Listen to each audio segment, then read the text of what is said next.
윤석열 대통령이 사교육 문제로 사교육의 함정에 빠져버리고 말았습니다.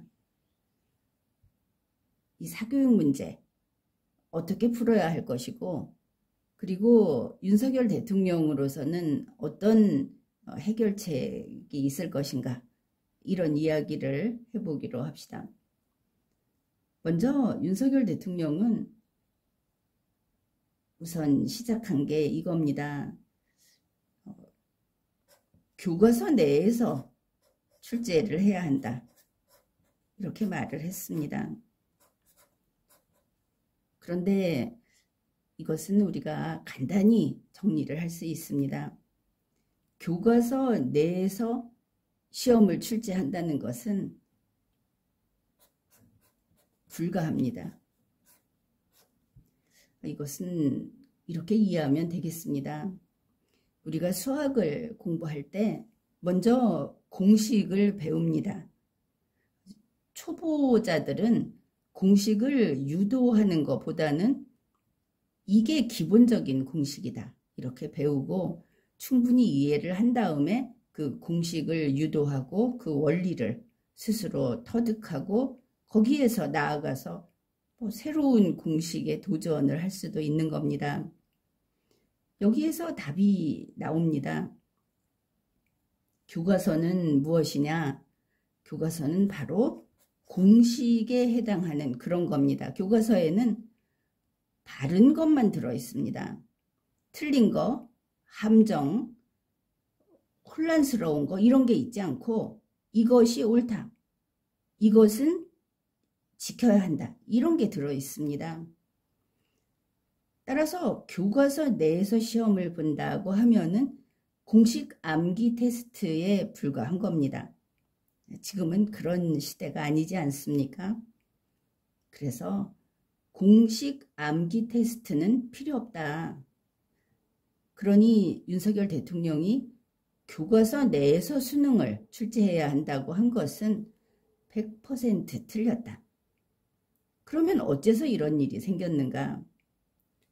아마도 착각을 했든지 아니면 실수했든지 이렇게 볼 수 있겠습니다. 자, 이거는 어떻게 바꿔야 하는가? 교과 과정 내에서 출제한다.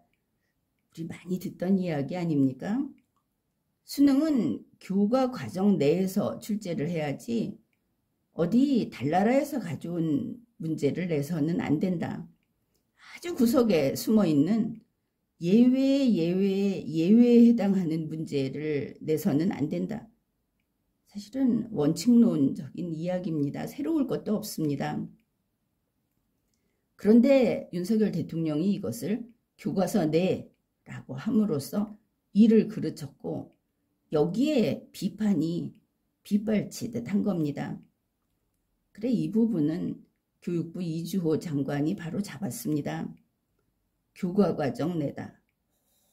이렇게, 이게 정답이다, 이렇게 해결을 하고 넘어갑시다.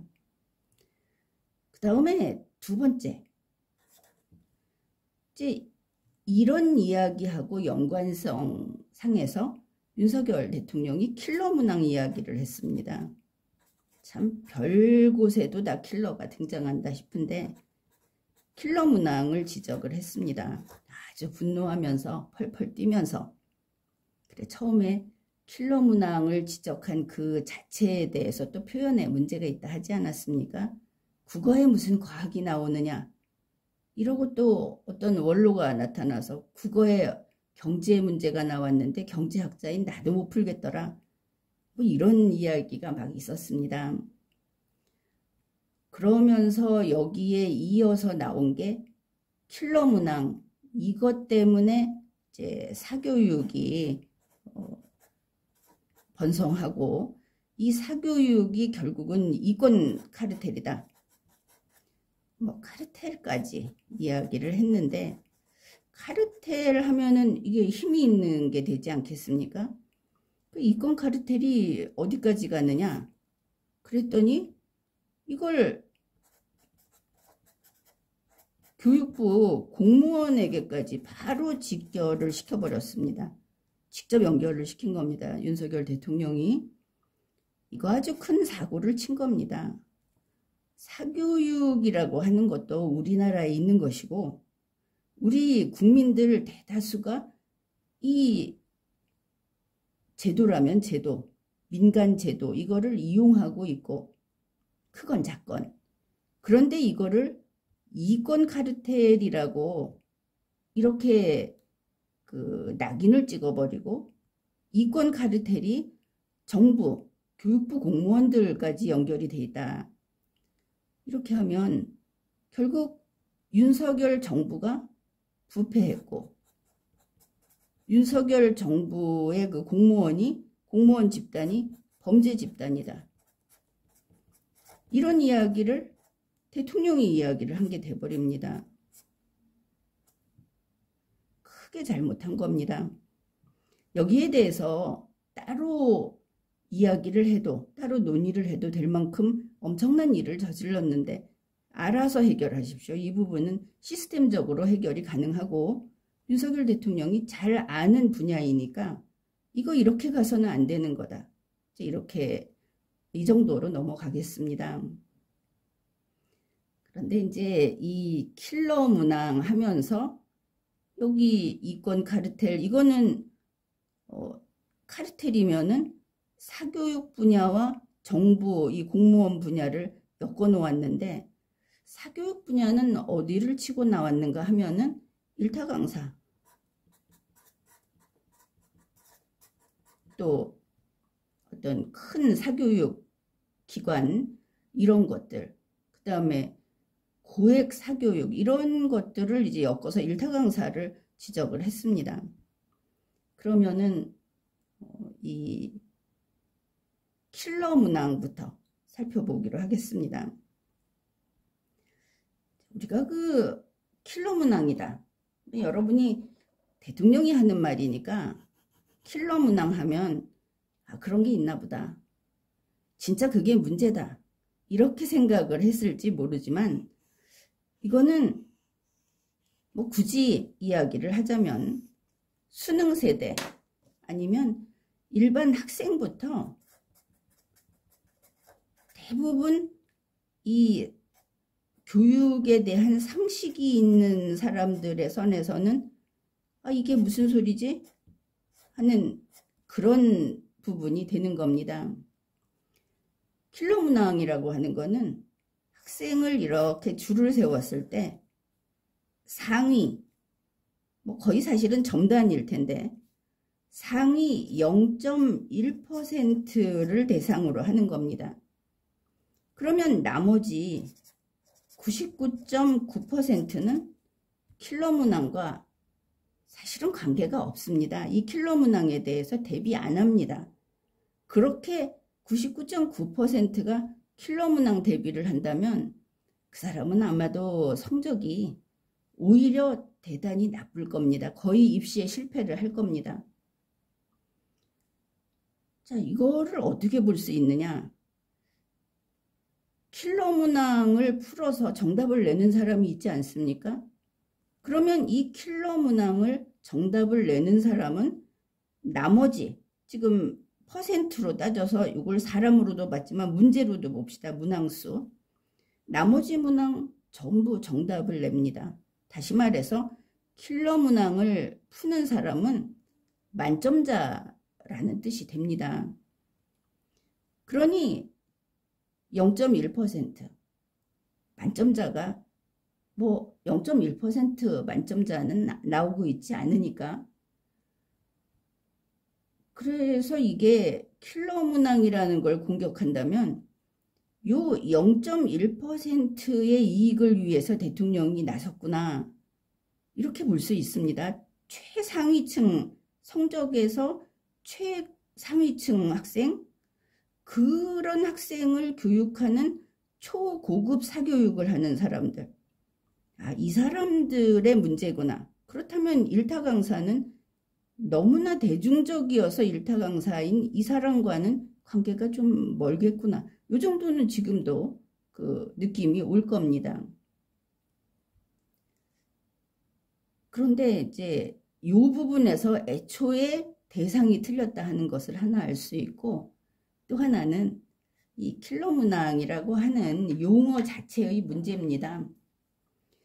킬러 문항 하니까 뭐 굉장히 일단 나쁘다 이렇게 보이지 않습니까?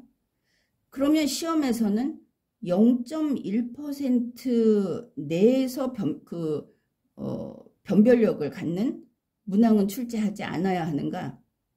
그게 아니라는 것은 다들 인정할 겁니다. 앞에 1등부터 500등, 1000등 사이에 그 구분이 안 된다면 이게 시험으로서 오히려 문제가 더 큰 것이 아니겠습니까? 그렇게 봤을 때 요 고난이도 문항은 필요한데 고난이도 문항은 다 킬러 문항인가 하는 의문이 생길 겁니다. 그래서 구분을 해야 합니다. 고난이도 문항 이것과 킬러 문항이라는 것을 구분을 해보자. 그래서 윤석열 대통령도 이야기를 했으니까 킬러 문항은 나쁜 것이라고 생각을 합시다.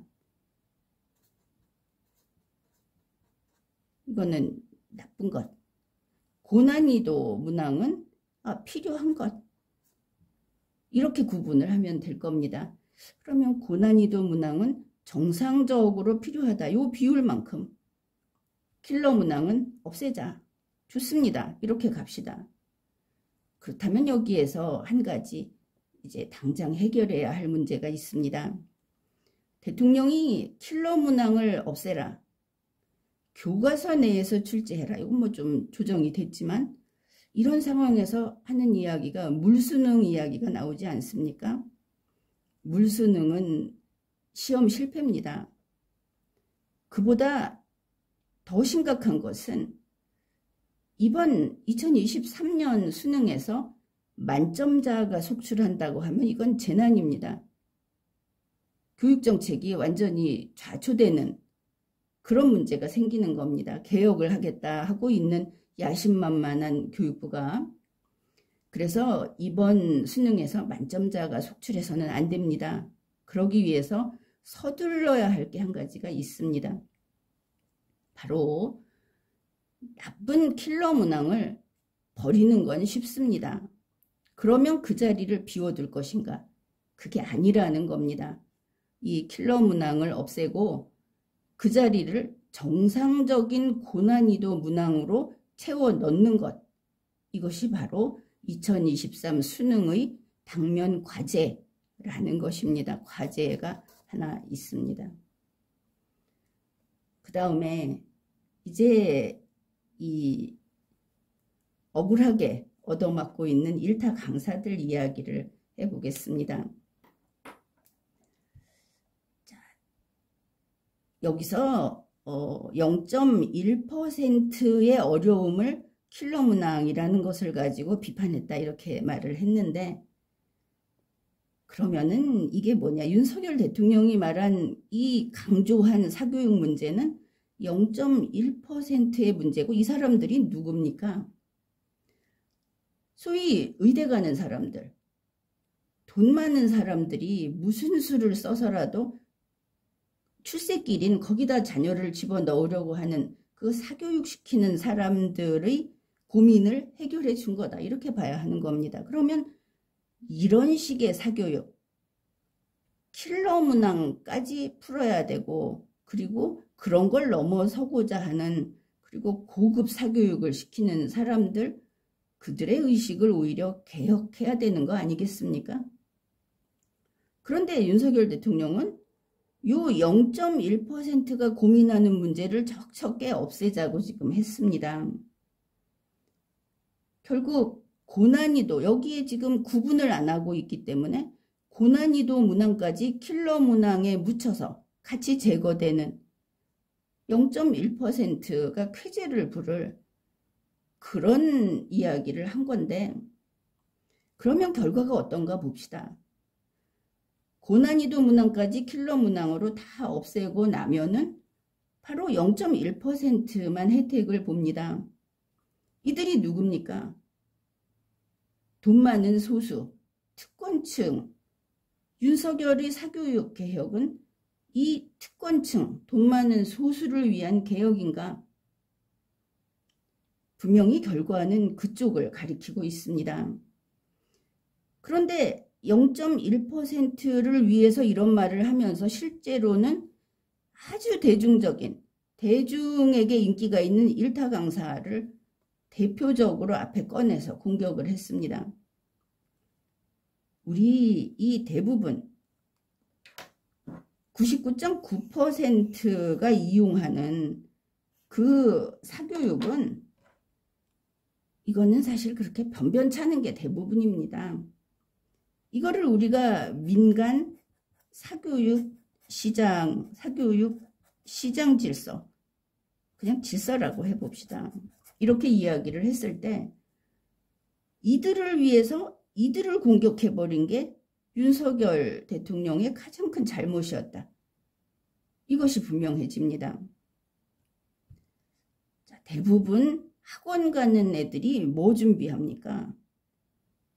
얘네들 중간고사, 기말고사 성적 올리려고 합니다. 그거 다른 말로 내신이라고 합니다. 그러면 이 일타 강사는 이 99.9%를 위해서 강의를 합니다. 이거 윤석열 대통령이 잘 모르는 것 같은데 일타 강사가 0.1%를 위해서 강의하지 않습니다.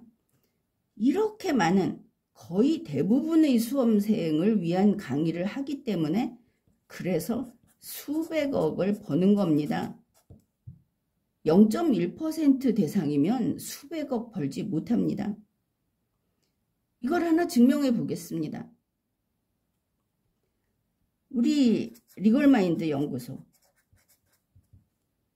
여러분이 지금 보고 있는 리걸마인드 연구소가 바로 이 0.1%를 위한 그런 방송을 하고 있습니다. 여러분 보다시피 어떻습니까? 여기서 수백억 법니까? 리걸마인드 연구소는 거의 지금 수입이 없다.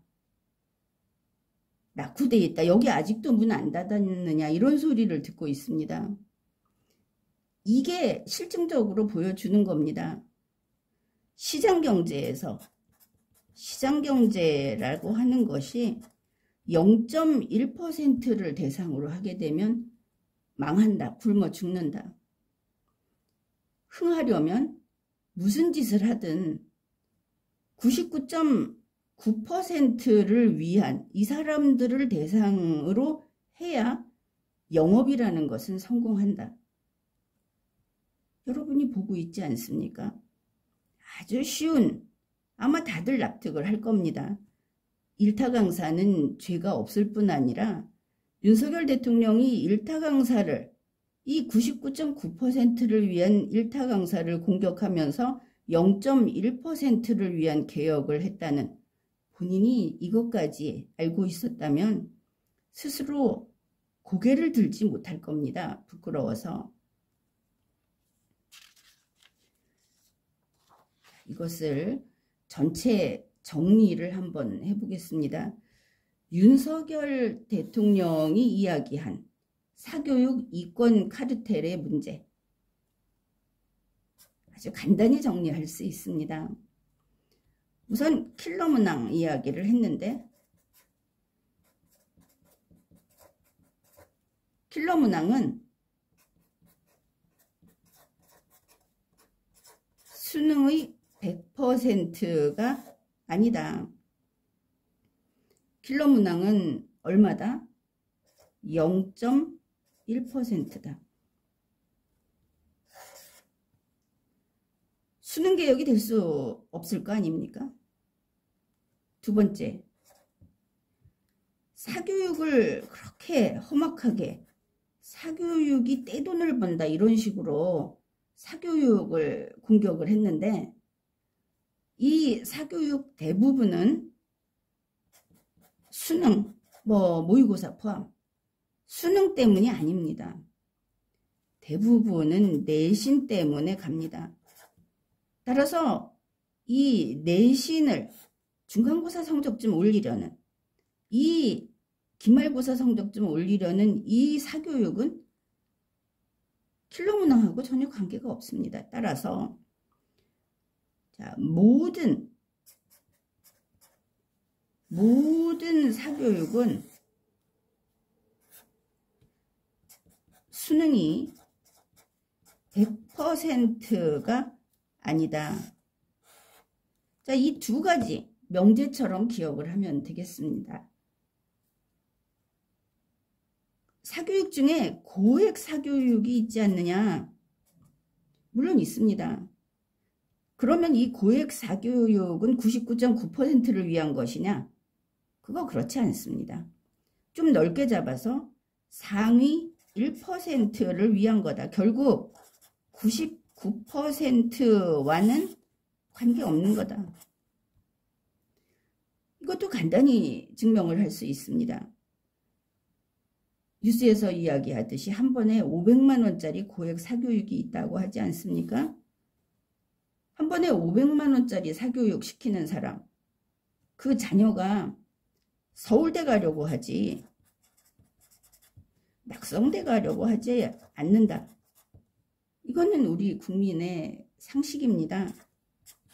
따라서 고액 사교육 역시 1%를 위한 것이고 1%가 누리고 이용하는 것이고, 윤석열 대통령이 이 사교육을 제대로 지적을 하려면 1%, 적게 잡아서 0.1%, 그 초호화 생활을 하는 권력층, 그들의 사고방식을 뜯어 고쳐라. 그들의 문제를 잘못 주워듣고 결국은 그들의 편에 서서 99.9% 국민을 괴롭히면 안 된다. 이것을 이해하면 윤석열 대통령이 왜 사교육의 함정에 빠져서 허우적거리고 있는가, 이것을 알 수 있고 앞으로 어느 길로 가야 하는가 하는 것도 알 수 있습니다. 지금까지 리걸마인드 연구소였습니다.